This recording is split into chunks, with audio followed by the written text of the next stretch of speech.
What's going on, y'all? It's your boy Mike Ryder, Mr. Accountability, the man behind the microphone.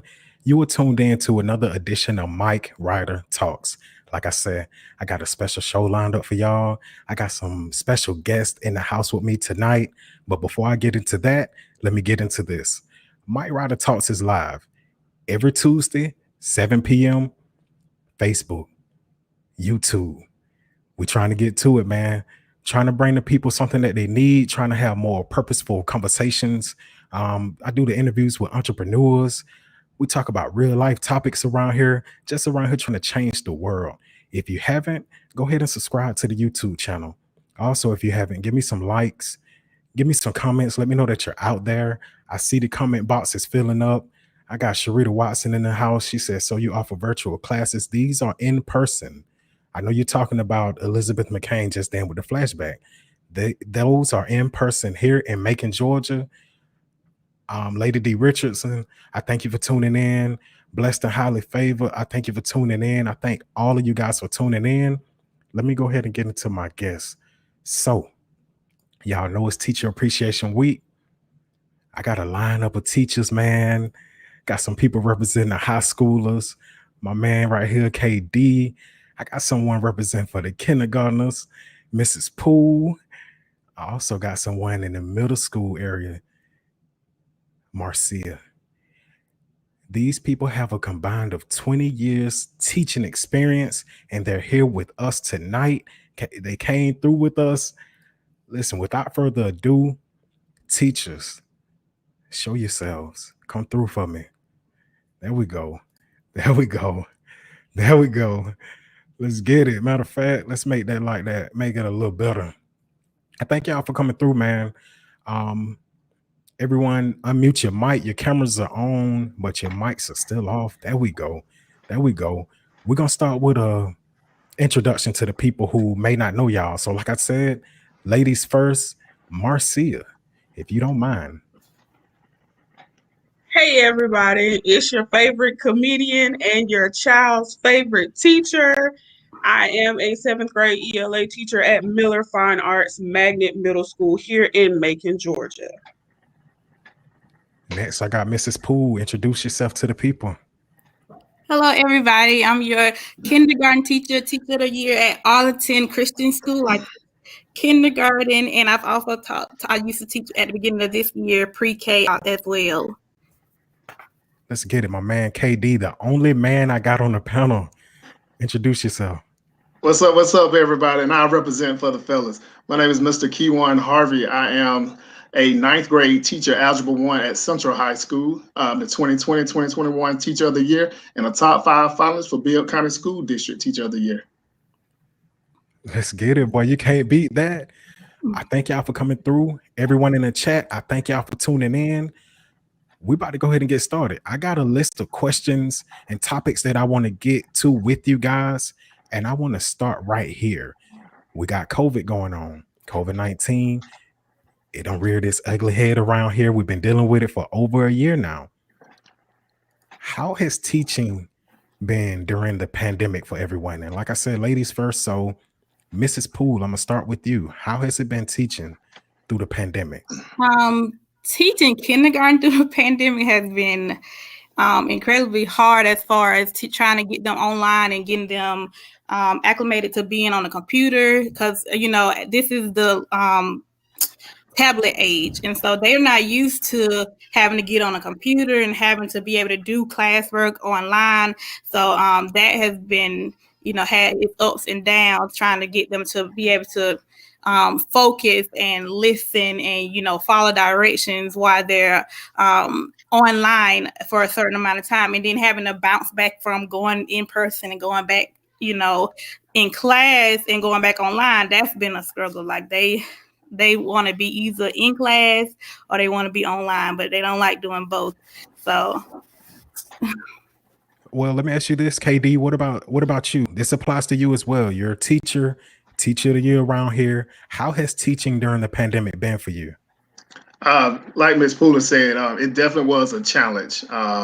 It made me think outside of the box. I thought I was one of those teachers that already think outside the box, but this pandemic really made me sit down and really, really think of how I can reach my students virtually first, and then we came back remote. So I had to tie them both together, and I must say I can pat myself on the back. I've done a great job with it, and I'm excited. The kids were excited. We got over the internet issues, and we have prevailed. Let's go ahead and take this same question over to you, Marcia. How has it been teaching during the pandemic? Well, it has been a learning experience for both the students and the teachers. We were faced with using a new platform that no one ever knew anything about. And I just want to, piggyback off of what they said. We had to teach students online as well as in person, and to have them interact with each other, not leaving them out, making sure that the students at home had access to us just like the students that were in our classroom. So it has been a challenge, but like Mr. Harvey said, you really have to bring out creativity. Our district focuses on differentiated learning. So hey, that's what we had to do. And it was a struggle in the beginning, but as the time went on, we got acclimated to, hey, this is what we got to do. Let's get in there and let's get it done. The goal that the government has, they want to have a large percentage of people vaccinated. They're trying to accomplish herd immunity. We know that this school year is almost over. Next school year, are we thinking it's going to be the same thing? I don't think so. I know I've been vaccinated, and pretty much I still wear my mask even though I am vaccinated. But I think it'll be business as usual, still taking precautions, still doing the social distancing and the cleaning and the sanitizing, but I think it'll be business as usual. What about you, KD? How you feel about next year? No, you know what? No. Hold on. Because she was about to. She was. Mrs. Poole, go ahead. Do your thing. You answer. You ready to get it off your chest? No, I agree. Go, I think everybody is over COVID, honestly. I think everybody, we still, like, I'm fully vaccinated also, and all my teachers are fully vaccinated. But the parents are pretty much like, what happened to COVID? And they over it and they ready to get back to face-to-face. And I'm pretty sure that online is going, that's still going to be when we got a snow day type of deal. But for the most part, it's going back to business as usual. I definitely agree with her on that. Yep, most definitely. But also in our district, we will be offering the VIP Academy. The kids can sign up to be virtual. One thing I have noticed being on the high school level, kids tend to work better. You just give them assignments, they'll do the work, they'll get it turned in. They don't care about the extracurricular activity. They don't really care about prom. And those kids, they just want to get the work done. So that VIP Academy would definitely benefit those kids. But for the most part, I think majority of our kids would definitely return to the building. And majority of our staff as well is vaccinated. Well, see, I didn't even know about the VIP Academy. And listen, anyone tuning in to my show, if this is your first time watching, your first time tuning in, I am very interactive with my audience. I got my sister, who I love very much. She said, well, I applaud all of our teachers.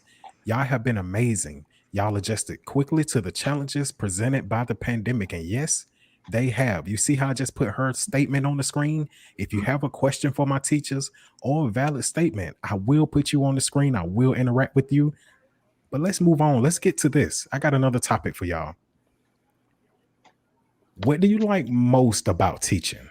And KD, since you're the only man, and since you started smiling as soon as I put that on there, let's start with you, my man. It's the relationship building for me. I definitely enjoy building a relationship with my students. I taught elementary for 7 years, and then I jumped into high school. And on the elementary level and the high school level, it was all about building a relationship. I'm the teacher that you'll catch standing at the door greeting my students as they come in. I can tell when my students are having a bad day. I can tell when they're having a good day. Once I build that relationship, I pretty much can get them to do whatever I need for them to do. So it's relationship building. That's why I enjoy teaching. That's why you enjoy teaching. Let's go with you, Marcia. What about yourself?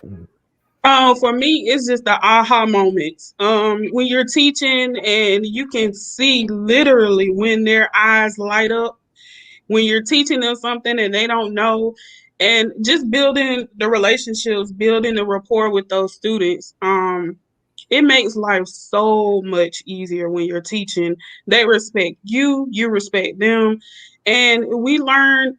I have a good time in my classroom. What can I say? It is just changing those little lives and teaching them things that they don't already know. Same thing for you, Mrs. Poole. What do you enjoy most about teaching? I want to take both of the answers. The relationships and the aha moments.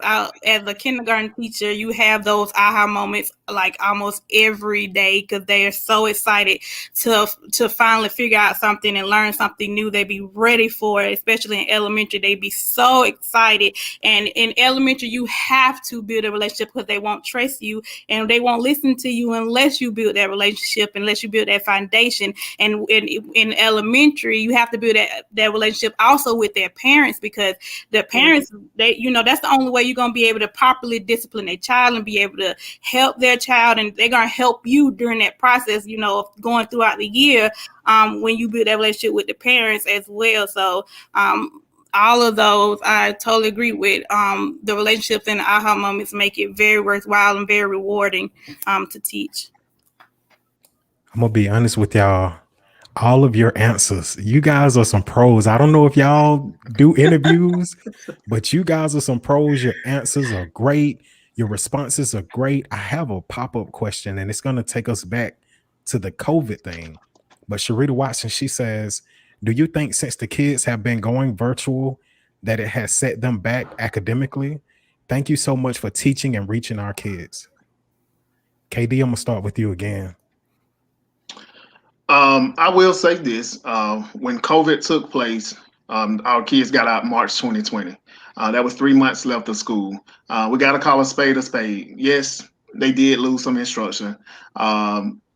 Even when they went home at that time, parents were still trying to figure out how we were going to survive because we trying to figure out should we run to the grocery store to stock up on groceries. We weren't out about academics at that point. So yes, our kids we have missed some instruction. That's why the district has summer school in place and build. We're going to try to catch those kids. It's not going to be your typical summer school where kids are able to, only the kids who fail. We're trying to reach those kids who parents feel like they didn't get what they needed when they went out in March. And then even with the issues, the technology issues that we cannot fix or whatever that the kids had in the beginning of the year, we're still trying to offer those services. So yes, they lost some instruction time, but we're going to get them back on track, get the ball rolling, and we're still going to be ready for graduation. You know what? You answered that so good. I ain't even gonna ask y'all ladies what y'all got to say about that. I'm gonna go into this next question from Miss LaShonda, and she's gonna roll me into my next thing. But she said, do you feel you receive enough support during this pandemic from the parents and the administration? I want to go with you, Mrs. Poole. I've received abundance of support from my parents. They have been very supportive in making sure that we have everything we need as far as and making sure they can keep their students safely. Like we haven't had any cases at all in my whole elementary of students with COVID and none in my class throughout this entire year. And, kindergarten, they want to touch everything. So they've been making sure they keeping their kids safe and they've been making sure they checking on me and, taking their time and making sure they paying attention to what work is being posted and making sure they're keeping in touch with everything. And they're not, I haven't had any complaining. They've been telling me how thankful, like this teacher appreciation, I've been getting a lot of stuff as far as, awards and stuff. And then, winning teacher of the year, I think that, made it, even better. And with my admin, I think they've been doing their part as far as trying to make sure they keep us supported, but at the same time, it's a learning experience. And I think they're learning with us and trying to figure out what best way they can keep us supported. But they've been doing that. They've been keeping our PP, stuff together and making sure we got all our supplies and making sure they're trying to, tail off on some of the evaluations and, keeping us together. So it's at my school is a very family oriented because I'm a private school. So we're a private Christian school. We believe in prayer and making sure we keep, God first in everything we do. So we've been, making sure we keep that relationship with each other. So I feel like I've been supported. What about you, Marcia? Do you feel you receive enough support from the community, from the parents, from the administration? Like we said, it's all about building those relationships. We set the standard. Administration sets the standard for us. The district sets the standard for them. They can only tell us the information that they know. And everybody was in the dark when COVID first hit. Nobody knew anything. We didn't know when we were going back to school. We didn't know how we were going to provide instruction to our students. So with that, as information was provided to them, they provided it to us. Like I said, we set the standard. We keep in constant communication with our parents on a weekly basis to let them know the status of the grades for their children. We even call to give kudos to those students who are doing very well. So we take the time to make sure the parents know, hey, this student is not doing what they're supposed to do. I need you to help me out, get them back on track, help them do what they need to do to be successful. The other staff, we have grown closer, I would say, as a staff, because it's just been a struggle from the beginning, and to make it this far 1 year later is to be commended. Mm-hmm. Same with you, KD, man. Do you feel like the support's there? Oh, most definitely. I only can echo Miss Waller and Miss Poole. Like they said, we all learning. So when it comes from the top, they share it with us. We put our heads together and we come up with the best solution for our schools, what works for our kids. Of course, like I stated last question, parents had to work. I mean, parents still have to work. So some parents are leaving home. The kids are having to log in on their own. If the child don't log in, if you contact those parents definitely are reaching out to those students and getting them to log on. One thing, our school, we talk about grace and mercy. Just like our admin have grace and mercy for us for our TEAPS evaluation, we definitely got to have grace and mercy for our students. We're getting those assignments uploaded, completed, because they are having real technology issues with those laptops. They don't have the hotspot, don't have as much data for the hotspot. Some of them are even trying to do it on their phone. So it's a learning experience. We all working together, and we all are definitely moving forward. So most definitely. I'm going to throw this question out here from Rhonda. She said, what do you all find challenging in teaching? Now, I don't know if she didn't specify it. So maybe she's not talking about just the pandemic, just teaching, period. What do you all find challenging in what you do? I think for me, it's the feeling that I want every child to be successful on a daily basis. And I'm always trying to find a way to, get them what they need, make sure they're okay. I'm a parent myself, so I think that kind of spills over into my classroom. One of my students said yesterday, he was like, you're going to be my auntie. The other teacher's going to be my aunt. And he's going to be my dad. So we are a family, so they trust us, but it's challenging when you have so many kids. I have 82 kids and I got to treat 82 kids the same. I can't show indifference. So that's the most challenging part for me. What about you, KD? Just like Ms. Waller said, it's teaching the whole child, especially being in high school. I hate when the weekends come because I'm scared of what the crime rate is, what's going on that weekend. When they tell me they're going to the prom or a party or somebody's birthday party, Sweet 16, I'm like, where are they located at? I'm not even their father. I'm trying to figure out where they're going. Where you going to be at? All right, now don't forget, now you need to study. We got a test on Monday. But the challenge is just making sure that you want to reach every child. If I fail one student, I feel like my year was just a bad year. I don't want any child to fail. I want them to be safe when they go home.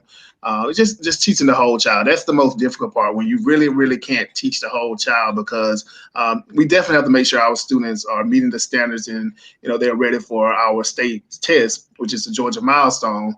So sometimes when you're gearing towards making sure they understand what they need for the test, we kind of get away from teaching the whole child. So I try to mentor and talk with many of them as I can throughout the school year, on the weekends, and etc. Same with you, Mrs. Poole. What do you find challenging in teaching?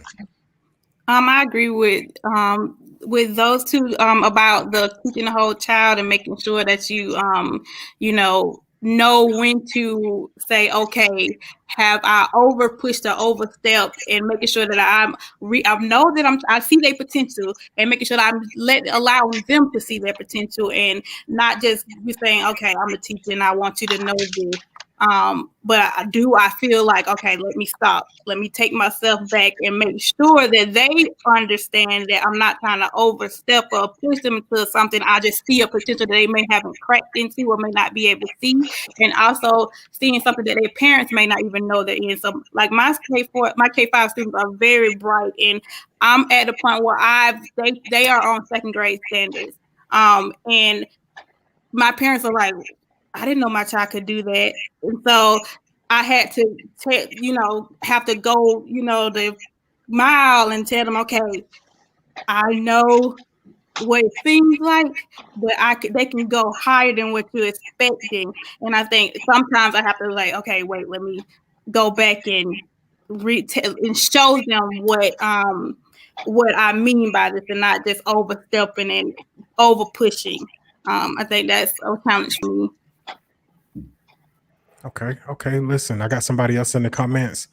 This is my last comment for the second, and I'm gonna get back to my question because y'all are taking the questions that I wanted to ask.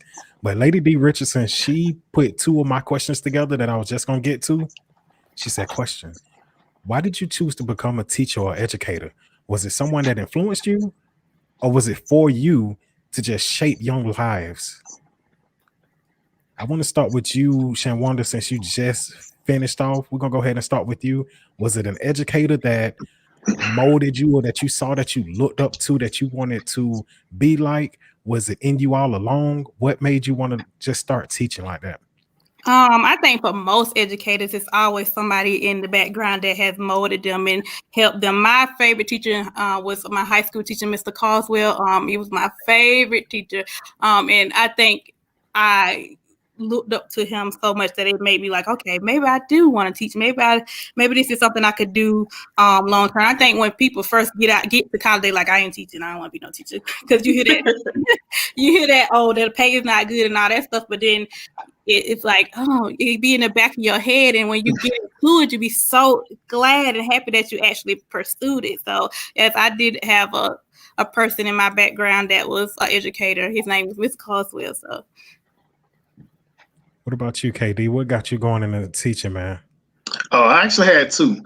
My third grade teacher, Miss Shirley Walker, and then my sixth grade teacher, Mr. Davis. Miss Walker, because she gave you that motherly love. She was mean, but she loved us. And then Mr. Davis, he was the first male teacher that I had. So to see another African American teach and push us forward, so I was like, you know what, I'm gonna give teaching a try. I thought about law, but then I was like, too many years of school. So that's when I decided to do teaching. Before I get into you, Marcia, I want to make a comment. What did you hold on? Let me ask you something. KD, what did you say that woman's teacher name was? Miss Shirley Walker. Don't she sound like a gospel teacher, a gospel singer or something like that? I done messed up my own joke. Anyway, shout out to Shirley Walker, man. Thank you for influencing this young man. He done became teacher of the year. And then we're going to go over to Marcia. Marcia, what made you want to start teaching? Well, my experience was a little bit different. I'm a non-traditional student, so I got my bachelor's degree, my master's degree a little later on in life, and I was a correctional officer. I was a juvenile correctional officer, and it pulls on your heartstrings when students or children, juveniles, come into the YDC and the RYDC, and you want to know what could we do differently as a community to steer them in the right direction and deter them from the violence and the crimes and the fighting and just all those different things. So the experience for me was, I knew it was always in me to help in some capacity with children, I volunteered with summer camps when I was a teenager. So I wanted to see what I could do on the other side. Now, my major was psychology, Mr. Harvey. I can kind of relate. It wasn't always teaching. I thought about doing other things. But then, if we can talk about God, He brought me back full circle from where I started. I started as a parapro so long ago. And so He brought me back full circle to where I was supposed to be. And I wouldn't take it back. I love every day of it. Now, some days, yeah, I want to rear back in my chair and be like, oh my God. But here we are. All right. So I appreciate you because I needed that laugh. Y'all are giving great answers. I got a question that I wanted to ask y'all. Any advice you would give to a new teacher coming in? And Marcia, since you just finished off, let's start with you. Any advice you want to give to a new teacher? Yes, I actually am like quite new. I've only been teaching 4 years. I started off in special education and now I am in regular education. My advice to them would be don't wear your feelings on your sleeve. And be prepared for change because change in the school happens every 5 minutes.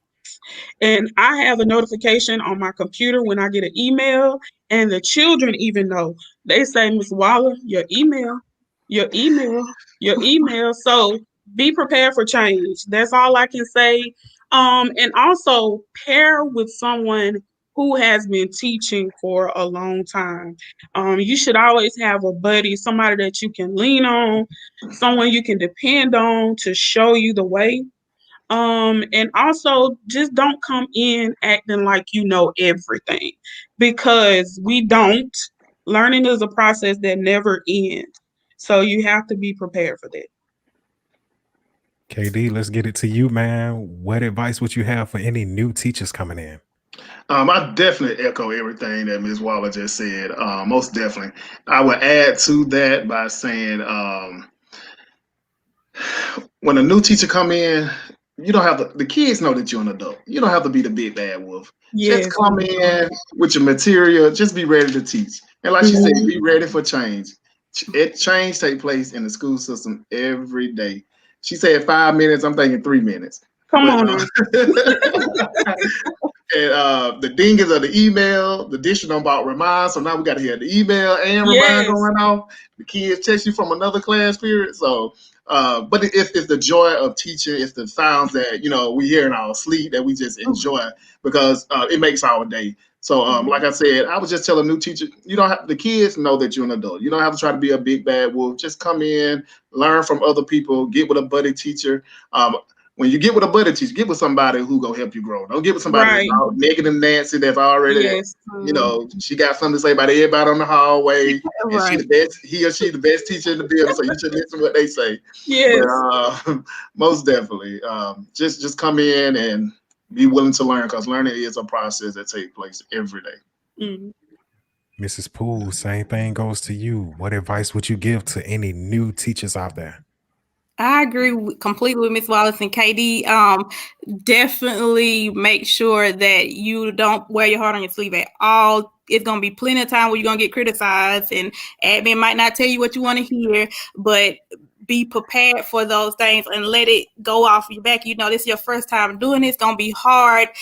Teaching is one of the hardest jobs you possibly can do because you got to teach little minds. So it's not going to be easy, but just go in knowing that you're doing it for a purpose and you know that you've been destined and God has control over your situation. It's going to get better. The first year is always the hardest year.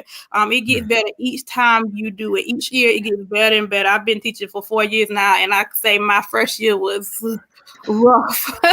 But I've only been teaching 4 years and I already got teacher of the year. So I feel like, as you grow, as you go on, you grow and you grow and you grow and it gets better and better. So just keep going. You heard what they said. Keep going. Get with a buddy teacher. Get rid of the negative Nancy's. Matter of fact, that can apply to real life. Absolutely. Mm-hmm. No matter what you got going on, even though I'm talking to teachers, let me steer this to the left a little bit.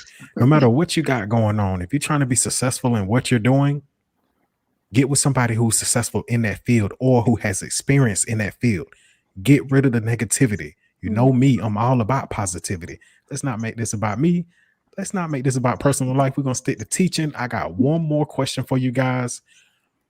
What are some misconceptions people may have about teaching that you would like to clear up? KD, I'm going to start with you. I definitely would say this. With us being in this pandemic, our district, we heard everyone. People thought we should have went back to school, the kids out for every little thing.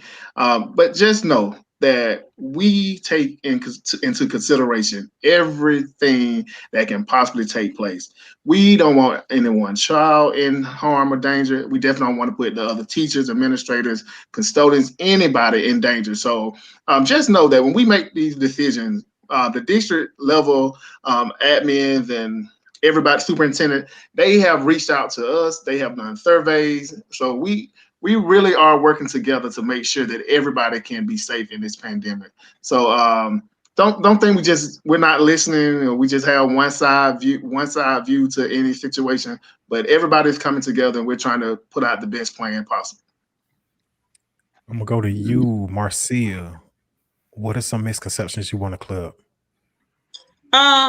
Not just really misconceptions, but we love your children. We do. We care about their education. We care about their lives outside of school. The first thing that students say is, can you come to my basketball game? Or can you come to my track meet? Can you come to my softball game? We really do care about your children. Don't think that when we chastise them about doing things that they shouldn't, that we're trying to be hard on them, we are trying to be hard on them because we want to prepare them for the future. So, but we love them. We really do. Same thing for you, Mrs. Poole. Any misconceptions you want to clear up? I'm gonna pick it off Miss Marcia. Definitely, we love your kids. We are here to help them. We're not gonna do anything to a child that we wouldn't do to our own child. Most teachers are, have that parent almost mode from just instant, and we always are doing what's the best thing for your child, no matter what it is. It may seem like we might be going a little harder than you would expect because we care just that much. It might seem like, okay, why this person care about that my child? That's just most teachers, it's in us. We care, and we're trying to show you how much we care. We want to, put that out there so you see, because it's at the end of the day, like we all said, it's about relationships. So we're trying to build that relationship and build that trust so we can build your child up. Fire. KD, you wanted to add to that, man. Let's get to it. Yeah, another misconception they have is teacher get the summer off. No, we do not. During the summer, we are planning, we are training, we are trying to. I got you, Clarice. I didn't even know you were gonna say it.